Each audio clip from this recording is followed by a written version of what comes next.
This is the IBJ podcast for the week of Monday, July 28th, 2025, brought to you by Taft.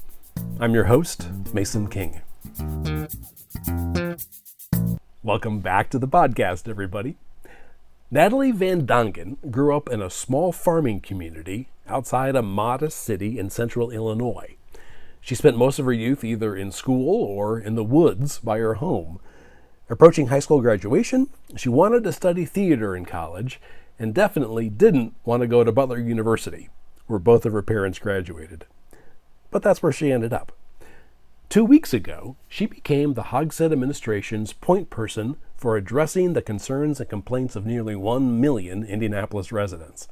In 8 years, she has risen from an internship with the mayor's office to the city's director of community outreach. Along the way, her positions included liaison to the City County Council and then deputy director of policy and planning for the Department of Public Works. She was a key figure in the city's recent push for universal curbside recycling that's now expected to begin in 2028. She's our guest this week on the podcast. She discusses her principles of effective communication, informed by her experiences in theater, with an incredibly broad range of people and organizations. She also excavates her roots in the village of Towanda, Illinois, and how they led her to explore the power of community. And she digs into the nitty-gritty of universal curbside recycling and the education campaign planned over the next 2 years for Indianapolis. Here's our conversation. It's my pleasure to welcome to the podcast Natalie van Dongen, Director of Community Outreach for the City of Indianapolis. Natalie, thanks so much for making time to come to the studio. Thank you so much for having me. All right, I'm going to quickly run through something that anybody could find on your LinkedIn page, but I think it's worth saying out loud. So, in roughly 8 years with the City of Indianapolis, starting from your first position, you have been a neighborhood services intern in the mayor's office, a communications intern in the mayor's office, communications coordinator in the Mayor's Action Center, Mayor's Neighborhood Advocate, City County Council liaison for the Department of Public Works, Deputy Director of Policy and Planning for the Department of Public Works, and as of last week, Director of Community Outreach. Is that correct? That sounds about right. That sounds like the resume of somebody who knew exactly what they wanted to do when they got to college. Well, I'm so glad it comes across that way. Was that a grand plan, or was it more step by step? Oh, absolutely not a grand plan. I started college as a theater major. So, now we're here, and I am so incredibly happy and humbled at the route that my career has taken, but I never planned it this way, no. What do all of those positions have in common? Oh, great question. I know that this is too simple, but it's Indianapolis. Mm-hmm. It's this city, the people of this city, the needs of this city. Going to Butler University, I then decided after graduation to make Indianapolis my permanent home, and that is because of what makes this city special, which are its people, and serving its people is really what's driven me. Mm-hmm. I have to admit, I was going for something there. Okay. Was it? Was it Indianapolis? Did I nail it? No. Oh, sorry. Well, darn. Excellent answer. It's up to you. Communication, and specifically quality of communication. Does that ring a bell at all? It does. I studied critical communication and media studies. That was what I landed on when I went to Butler University. That's what I graduated with. So obviously, communications is pretty central to my foundation. So I guess if there was a through line, communications is absolutely it, if we're not looking at my incredibly poetic answer of Indianapolis. But I think that if I've learned anything from the variety of roles that I've held, it's that communication looks different depending on what it is that you're communicating and who you are communicating to. And I think specifically as it pertains to community outreach, something I've learned over the years is there is no universal approach. There is no one communication strategy that is going to reach everyone.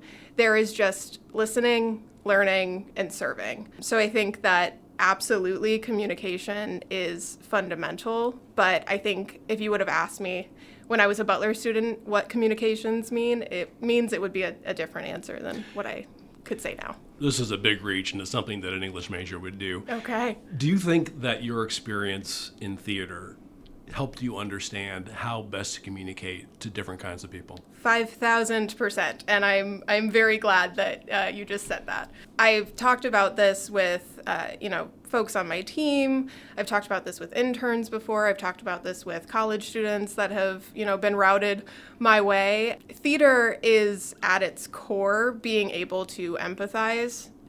In order to be an actor, you have to be able to assume someone else's experience and make it your own and draw from your own experience to do that, and emotions that exist within you, but maybe are not coming from the same place as the role that you're depicting. So I think acting is empathy in so many ways, and so I think that has really been foundational in being able to enter a number of different spaces and understand that this might not be my neighborhood. This might not be even the subject matter that I'm talking about might not be something that I am an expert in, but I can understand and empathize with where residents are coming from, which is half the battle. As a leader, how do you, I don't want to necessarily say teach empathy, but how do you train empathy? Ooh.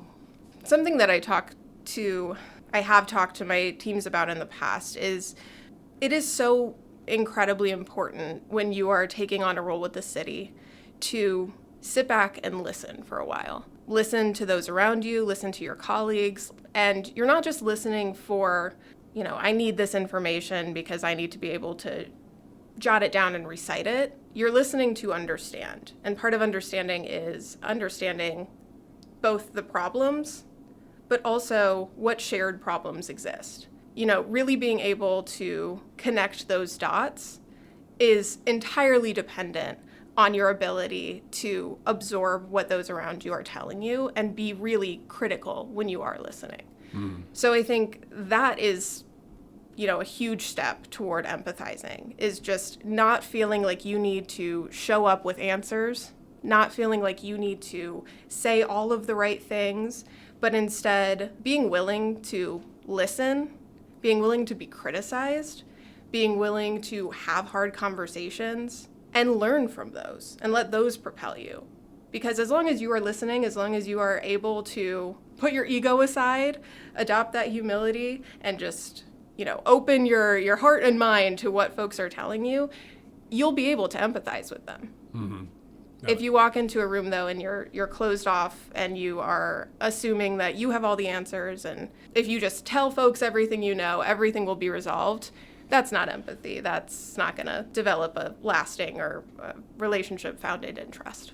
Can we dial down a little bit into what the Director of Community Outreach does? Sure. You've been there for, yeah. for 8 days. Right. But I'm sure you're very familiar with the job. Yes. What are the main functions? What are your roles? Yeah, absolutely. So luckily, even though this is week 2, I do have a lot of experience working with the Director of Community Outreach. Actually, that first internship that I held, I was working under the Director of Community Outreach. And then I also worked in the Mayor's Action Center and for the Mayor's Neighborhood Advocate team, which are kind of foundationally what the Director of Community Outreach from an organizational perspective is responsible for, is the Mayor's Neighborhood Advocate team and the Mayor's Action Center. Great. And then what are those two things? Yeah, so the Mayor's Action Center, I would hope anyone listening is very familiar. That is effectively the city's call center, our data intake center. It's where residents can go to report potholes, to report missed trash, to ask questions. And that also includes our Request Indy online reporting tool as well. Okay. So that's the Mayor's Action Center. And then the Mayor's Neighborhood Advocate team, that is a team of 10 community outreach professionals that each serve a different area of the city. So when I started my career as a reporter, I had the City Hall beat, and this was in a kind of medium-sized college town in the Midwest, very similar to Bloomington. And one year I did a special project asking every neighborhood group in the city, and there probably were like 16, what their biggest concerns were. And for the most part, it always boiled down to improving traffic flow, investing in infrastructure, and ensuring that new development is simpatico with the existing development. When we look at the neighborhood piece, what are the main concerns of Indianapolis neighborhoods? Okay, I would say that what you have already laid out is probably pretty consistent, but the built environment is a huge aspect. I think that is where the work of city government is most evident, obviously. If you're driving around and you hit a pothole, you have now engaged with the city of Indianapolis. So I think that's probably most prominently what residents would associate city services with. It goes far beyond that. I mean, every aspect of this city is in some way influenced by city government, whether folks know it or not. I mean, you mentioned development. That's a huge aspect. But yeah, I would say predominantly we are talking about streets, traffic signals, traffic more generally, trash. Trash is a huge one. Making sure your trash gets picked up on time is a big priority for residents, understandably so. So I think you hit the nail on the head there. Okay. And then same with the Mayor's Action Center. Yeah, I would say so. Again, listen, I'm not going to shy away from the word pothole in this interview, obviously. It's okay. So, we all know that they're there. Yeah, so I would say that most people who have interacted with the Mayor's Action Center are either calling in to report a pothole or to report missed trash pickup, probably. And so, the job of the people at the Action Center is to what? Yeah, great question. So the Mayor's Action Center is comprised of 15 of the most dedicated public servants you will ever meet. And it may seem like their job is simple. They show up, they answer the phones, they intake, that data that then gets sent to the department so that hopefully any issues being called in are then addressed. But ultimately, the roles that they serve are incredibly difficult. They have to show up every single day and know the answer to really any question under the sun. Mm-hmm. I know from my time in the Mayor's Action Center, there are often calls that have nothing to do with potholes or trash services or anything that would be, relatively quote unquote easy to, put into the system and get taken care of. So I think there's a lot of understanding and, to our earlier conversation, empathizing that the people in the Mayor's Action Center are truly experts at. Really listening to the concerns that people are sharing. A lot of times when people call in, yes, they're searching for answers, but they want to feel heard. So being able to navigate those conversations, being able to ensure that those reports are being taken, sent to the right departments, feeling confident in their ability to speak to when they will be resolved. That is all part of those roles, and I am so eternally grateful for the folks that do it. I don't know if you and your boss have talked about this yet, but how do you measure your performance? What are you judged on? So that is a great question. This isn't a position where there's necessarily like KPIs associated with it, right? Personally, I have always measured my success as a leader with how my teams are doing. Do they feel supported? Do they feel like if they come to me with concerns or needing answers to something that they feel heard and that they get those answers and that they have the resources at their disposal? In terms of, what my performance metrics would be, I think having a team full of people who are dedicated public servants who know that they can come to me when they need to and that I in turn can hopefully help them do their job better. I don't know how you measure that, but that's how I view my role within leadership. Okay, let's take a quick break to hear from our sponsor. This is the IBJ Podcast. Taft, today's modern law firm. With more than 800 attorneys in 8 primary Midwest markets and the District of Columbia, we provide solutions to the business issues facing middle market and emerging companies alike. We do this through a highly collaborative and inclusive team approach. Taft, the modern law firm. To learn more, visit taftlaw.com. All right, we're back with the latest edition of the IBJ Podcast and my interview with Natalie van Dongen about growing up in a small town and becoming the city of Indianapolis's Director of Community Outreach. What would you say as you head into these first few months on your whiteboard, assuming you've got a whiteboard, what are your top 3 goals Yeah, that's a great question. Top 3. Every single day, the city-county building is filling up full of people who are incredibly dedicated professionals, who are experts in their fields, who are working to make our city a better place. And the role of community outreach is, in so many ways, making sure that that work is not stuck in the city-county building, but is being spoken about outside of the city-county building. And in order to do that, I think that we need to make sure that we are convening the right folks, that we are breaking down silos, that we are having conversations across departments and across agencies, and then we're bringing those conversations out into the community.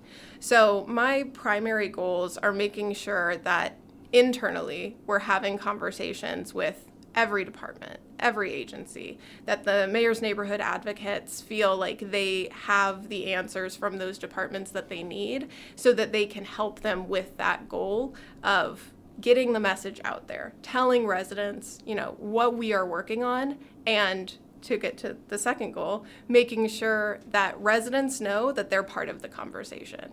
So how do we invite in more voices? How do we continue to facilitate sometimes tough conversations so that we can work toward progress together? Ultimately, we are the city and we work for the residents of Indianapolis.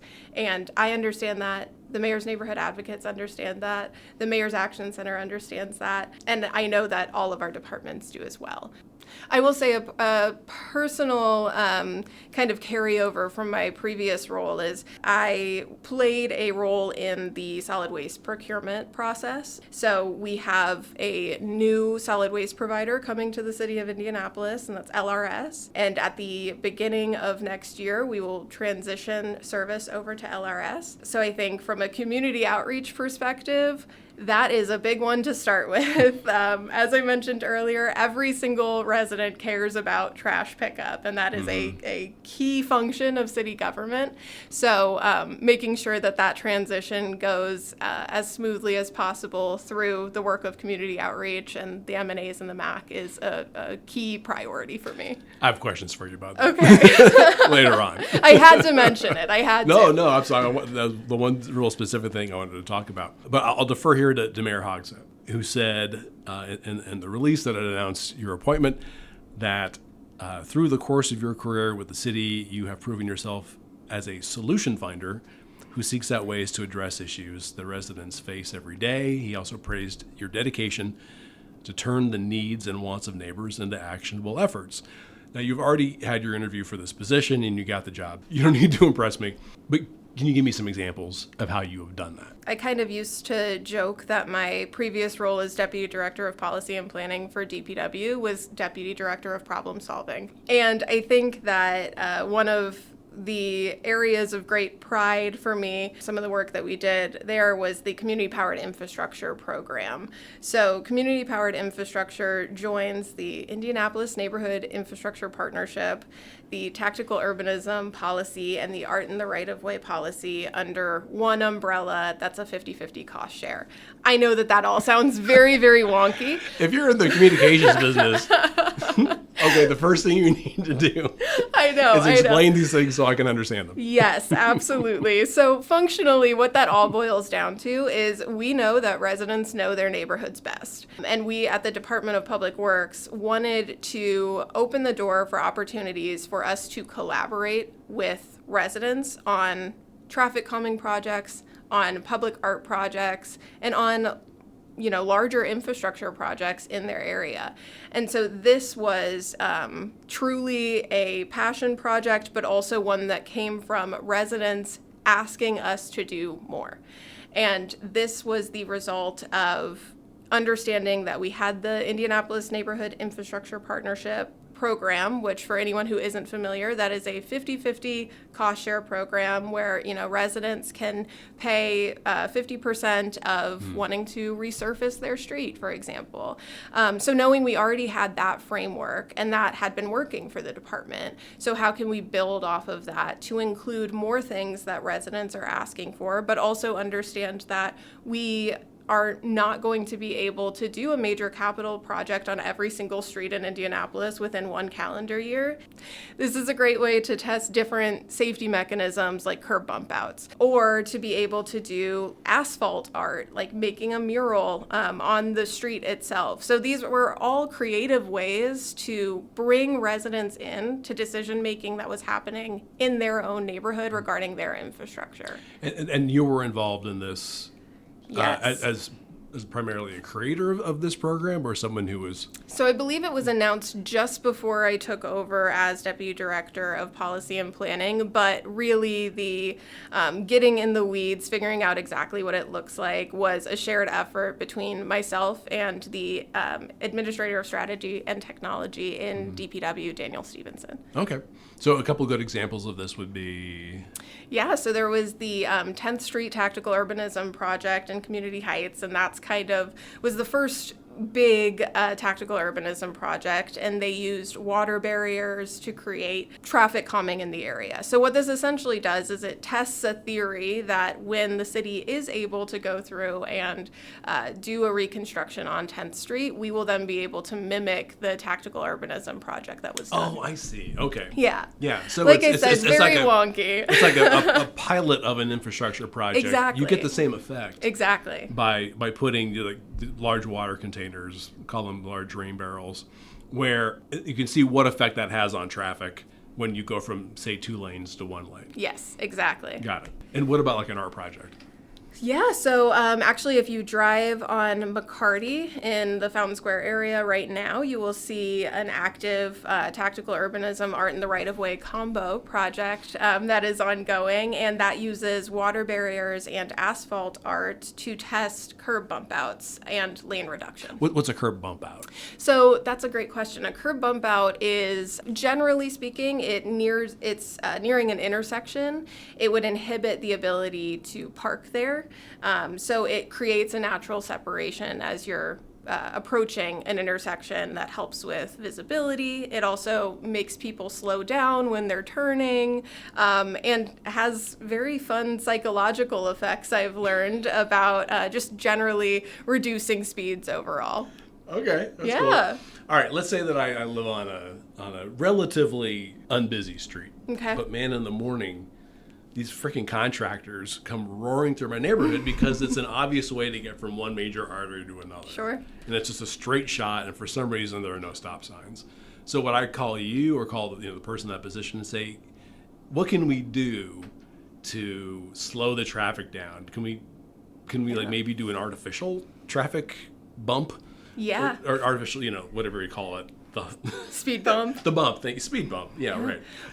Something like that. Is that also? Yeah, absolutely. So I think you're touching on, the true benefit of this program, which is it is naturally a conversation with the community. So there's a lot of work that leads up to it, but I will say most of these projects start with a member of a neighborhood organization having a conversation with a member of DPW's team. Kind of coming to DPW with what is the current concern, and being able to facilitate that conversation of, okay, here's what we can do, here's what we aren't able to do, and here's what that would look like in terms of a temporary installation through community-powered infrastructure.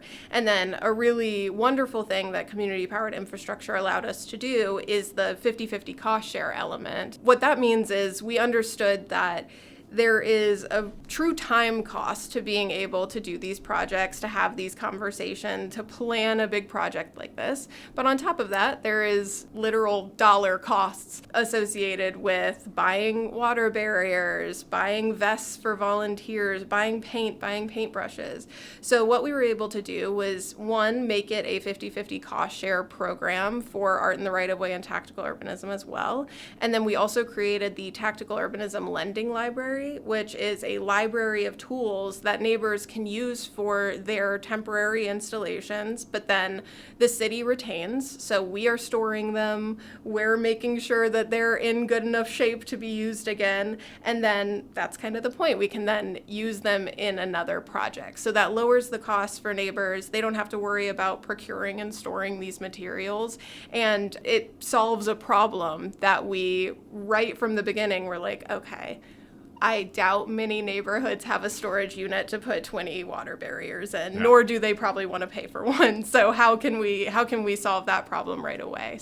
The other thing that I wanted to get at the very beginning is that you have risen very quickly within the city ranks. Is that something that you think you would have been able to do in the private sector, or is there something about city government that moves faster, dare I say, moves faster?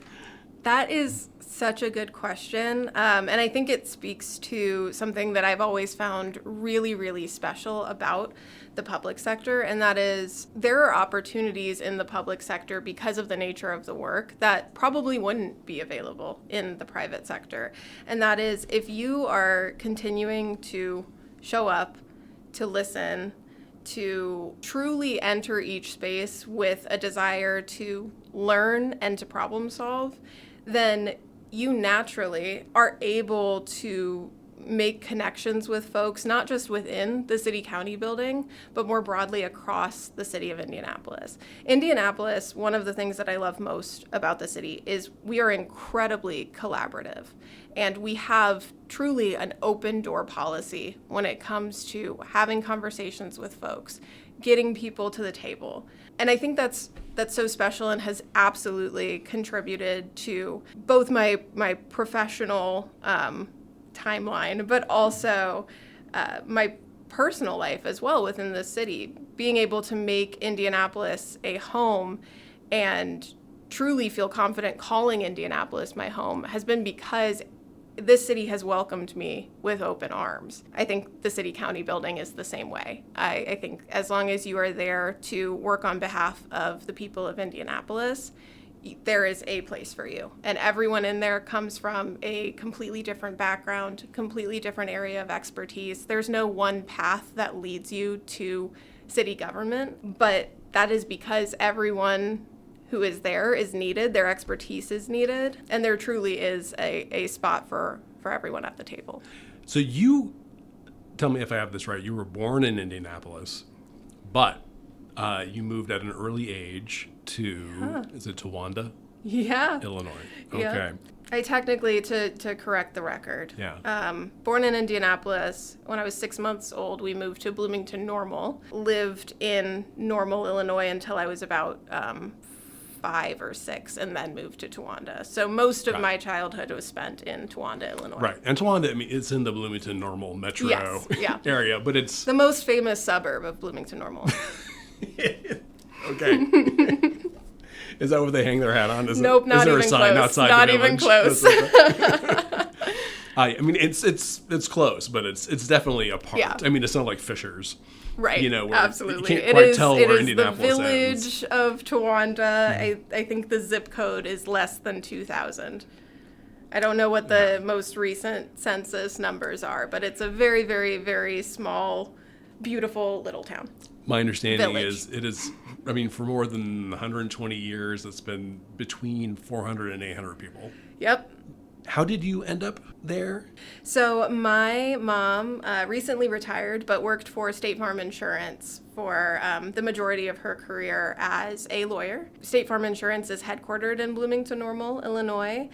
So we did live in Normal, but the neighborhood that I spent most of my childhood in Towanda is a really gorgeous, like, wooded area, and my mom always was just very drawn to, you know, the natural elements of the neighborhood. So I not only grew up in a very, very small town, but I grew up in the woods in that really, really small town, surrounded by cornfields. So very special upbringing. I feel very fortunate.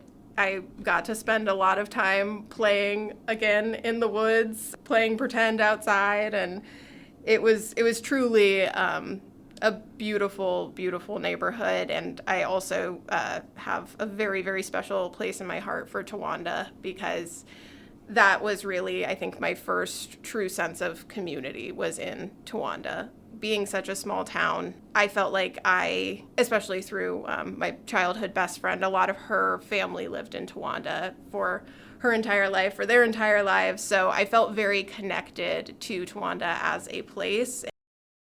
I'm going to hit you with some Towanda trivia. Oh, goodness gracious. I'm not going to do a good job. This Let's is do it. Wikipedia. This is Wikipedia. Oh, goodness. Okay. So don't hold me to it. Okay, there are two major civic events that occur each year in Towanda. They are both in July. Mm-hmm. What are they? It's the 4th of July. Specifically, the 4th of July flea market was always my favorite. Mm-hmm. What would the second event be? It's on the 3rd. Oh, so there's like a party on the square. Yes. Okay. It's the spaghetti party. Is it still the spaghetti party? party? Oh my gosh, yes, the spaghetti party. I forgot the spaghetti element entirely. Yes. Yeah. Is that hosted by the American Legion? I didn't go that far. Okay. But that sounds like something they would do. It does. It does. Yeah. So I had this vision in my mind, and you kind of hit on it a second ago, of feeling like a member of a community where essentially everybody you know and everybody who lives there comes together. Yeah. And does Towandan things. Exactly. Like I said, that flea market, I had the best time every single year. I enjoy thrifting in my free time, and I think that might be where it came from. Okay. So I'm guessing you went to high school in the Normal district? Yes, Normal Community High School. Okay. What did high school do to inform what you're doing today? Oh my gosh, that's such a wonderful question. So 2 people I want to highlight are Kevin Yale Vernon, who was my theater director, and Stephen Robinson, who was my sociology teacher. Both of them instilled in me a true passion for not just what they were teaching me, be it theater or sociology, but they saw that I cared about, the world around me, and that I cared about especially injustices that I, at that point in time, was becoming aware of. And they really facilitated environments where I could talk to them about it, where they could be sort of a sounding board, where they could either through theater help me channel some of that energy and help me grow as an individual and in my confidence and really find my voice, or through Mr. Robinson, my sociology teacher, really kind of enabling that curiosity, inviting tough conversations. I think a lot of teachers, it would be very understandable where it's like, okay, a high school sophomore is asking me a tough question about really big ideas, and that scares me. I want to shy away from it. And he didn't. And he always made sure that I felt comfortable coming to him when I had questions, and really treated me like I wasn't, just a kid asking a question and laughing it off, but instead like I was a co-citizen of the world and deserved to have that information. When it came time to choose college, both your parents went to Butler University. So go Dogs. You initially were like, hell no. Yes, that is correct. That is correct. No offense to Butler University. I love Butler so much, but I was a teenager, and I can't say that following my parents' footsteps was necessarily the most appealing thing to me when I was 16 or 17 years old. And then how did you end up at Butler? First, just visiting Butler as not a tag-along of my parents, but instead a future college student, changed my perception almost immediately. It was really the first school that I was like, oh yeah, I can see myself here. A lot of that was, it is smaller in size, and that, we talked about Towanda, Illinois. At the time, I was not a big city girl, so I think that the size of the university was very appealing to me. Everyone, and I mean everyone, that I met at Butler during the days or visits were just so incredibly welcoming, so kind. Again, were just very willing to answer questions, to make different connections. So that was obviously very inviting. And then I also loved the idea of being in a university that was within a city. That worked out pretty well, because now I do consider myself a big city gal, if we want to call Indianapolis that big city, which I think would be appropriate. And I think Butler was a really great kind of middle ground for me to feel like I could start exploring Indianapolis, but still have that kind of home base. And you initially, though, wanted to study theater. Yes. And you started as a theater major. You must have hit a point somewhere where you said, okay, I love theater. What else can I do? Yeah. What was that like? Yeah, I think when I got to school, I was taking theater classes and they were wonderful, but I was also exploring other areas of interest academically that were appealing to me. What I kind of realized is, when you go to college, of course, you're there to learn and really invest in that learning. And I think there's so much value in academia just for that learning component. But then there's also the thinking about what you want to do with that degree. When I was trying to really envision it, I couldn't really see myself doing theater professionally. But at the same time, I had already intended to get a minor in communications at least. And through the Butler College of Communications, I discovered the Critical Communication and Media Studies program. Again, very wonky, right? But it was essentially rhetorical studies. So it was learning about messaging, learning about the power of language, learning about how language can change and grow and become something completely different than what it used to be. I mean, we all understand that via memes, right? So it was really just truly leaning into the academic experience at Butler that I was able to find something that I was really passionate about and that I was eager to learn more about, and that I did see maybe not being a one-to-one when it came to what a career would look like, but absolutely serving my professional ambition. And then how did you end up in that first internship in the mayor's office? Yeah, that is a great question. As many college students experience, was looking for an internship for the following year.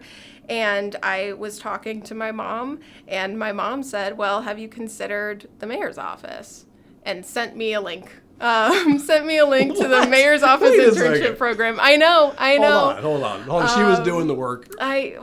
My mom is so incredibly wonderful and has always been my number one fan, and also maybe my manager.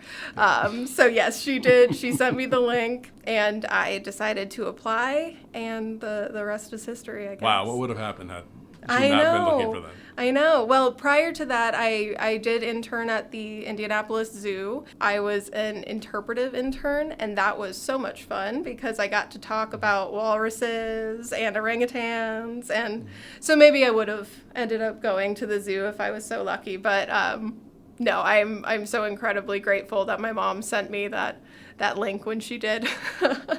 So I want to go back to the conversation we started a while ago. So as Deputy Director of Policy and Planning for the Department of Public Works, you were involved in the creation of the universal curbside plan or curbside recycling plan that goes into effect in 2028. Mm-hmm. So what was your role in all of that?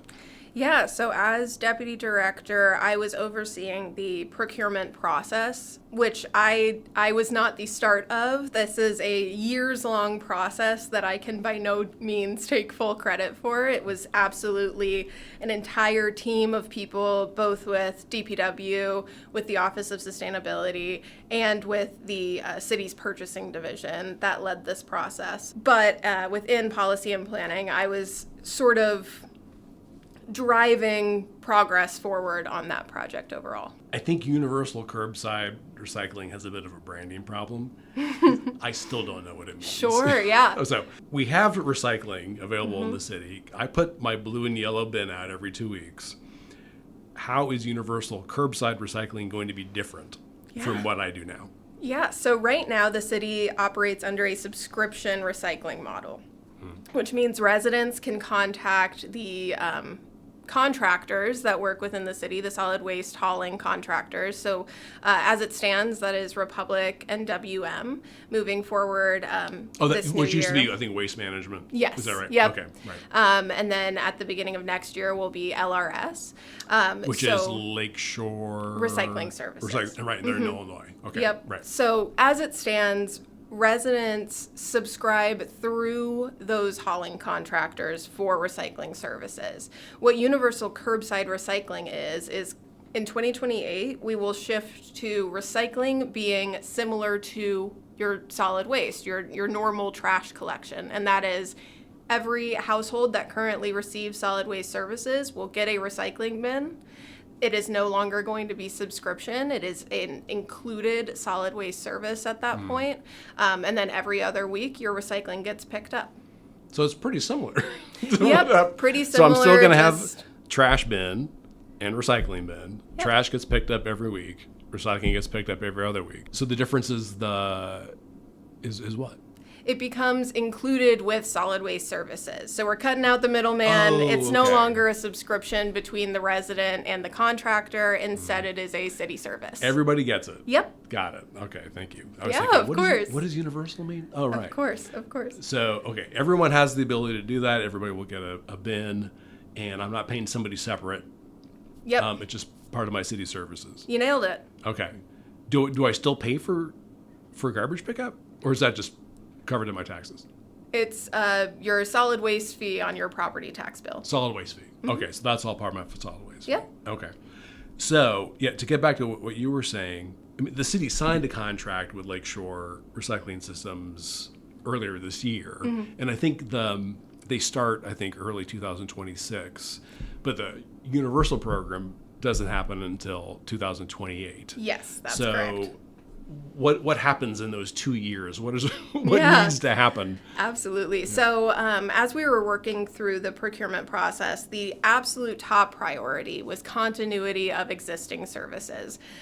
We've talked about it a couple times in this conversation, but having your trash picked up weekly and on time is a very high priority in every resident's mind. So making sure that that continues seamlessly, given the fact that we are transitioning solid waste haulers, is incredibly important. So we, understood that on its own is a big undertaking. So then adding to that another service that runs, on a different schedule, has different needs associated with it, and has a very, very large educational component attached to it, we knew that we needed to give ourselves some leeway to make sure that the community felt comfortable with the new service that was rolling out and that continuity of existing services wasn't impacted. So there's going to be an educational program, campaign over 2 years. Yep. To let us know what needs to happen. Yes, exactly. Okay. And then you, although you aren't with Public Works anymore, you will be involved in the education. Yes. It was something that I was incredibly excited about when I took on this new role, is understanding how big of a transition, not just universal curbside recycling, but the transition of solid waste services to a new hauler is. I was excited about, taking on this role and being able to, having been a participant in the procurement process, kind of transition that knowledge to our community outreach team so that they can be out there at neighborhood meetings, telling people, what they should be expecting and when. And then when it comes time to do education surrounding universal curbside recycling, being, big proponents of that program and of that information. It seems like dealing with vendors and contracts and all that stuff is pretty specialized stuff. Are you at the point now where you're thinking about maybe getting a law degree or an MBA? I mean, this typically is the time people start thinking MBA. I did mention my mom was a lawyer. She retired recently. So that's always kind of been in the back of my mind. I like to joke that I pretend to be a lawyer. But, again, being raised by a lawyer, the word liability was probably my first word. So, it comes with the territory. Mine was injunction. Oh, yeah? Yep, yeah, that's what I got. So it has, crossed my mind. That being said, no plans at this point in time. Oh, okay. All right. We'll see. I hate to drop this one on you. Are you interested at all in politics as a means of driving policy? Now that you've had an opportunity to, see how it works in the nuts and bolts level, or are you really mainly just interested in how we deliver services and how we hear what people need? I would say I am more driven to putting my head down, problem solving, really being in the weeds on different projects. So when it comes to, that question, I would say no. I know that they say never. I know that that's, rule number one, but similar to the law degree, no current plans. I know you got a lot to do.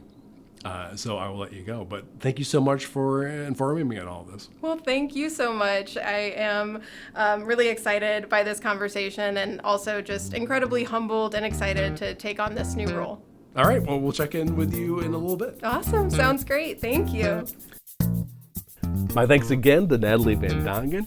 And folks, before you get on with the rest of your week, there are a few stories in the latest issue of IBJ I want to bring to your attention.